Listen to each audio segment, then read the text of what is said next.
Hello Saji, എവിടെ പോയിട്ട് വരുവാ? ഞാനിവിടെ റോബർട്ട് മോസ് ബീച്ചിൽ ഒന്ന് കറങ്ങാമെന്ന് വിചാരിച്ചു വന്നതാണ്. കണ്ടോ? അല്ലോ കണ്ടു. ഇവിടെ വളരെ അത്ഭുതകരമായ കാഴ്ചകളാണ്.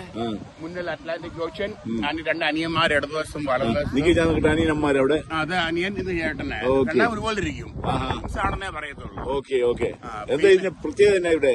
ഇവിടെ മെയിൻ പ്രത്യേകത എന്ന് പറഞ്ഞാലുണ്ടല്ലോ, ഈ പാവപ്പെട്ട ആൾക്കാരാണ് ഇവിടെ കൂടുതലും ഉള്ളത്. ഉടുതുണിക്ക് മറുതുണി ഇല്ലാത്ത ആൾക്കാര് ബീച്ചിൽ മണലി വന്ന് കിടക്കുക. വീടില്ല, കൂടില്ല, തുണിയില്ല. പക്ഷെ അവർ പകലേ ഉള്ളൂ, രാത്രിയാകുമ്പോൾ ഇവിടെ കാണത്തില്ല. അങ്ങനെ ബാക്കിയെല്ലാവർക്കും നല്ല ഇതാണ്.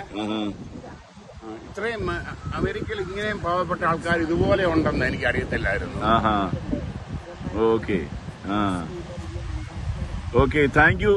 ഇവിടെ ഒന്ന് ഈ പാവങ്ങളൊക്കെ കാണാൻ മനസ്സ് തോന്നിയില്ലേ? ഇനിയും ഞാൻ പറ്റുവാണെങ്കിൽ ഇനിയും വരുവാണെങ്കിൽ ഈ ബീച്ചിൽ വരും. ഓക്കെ,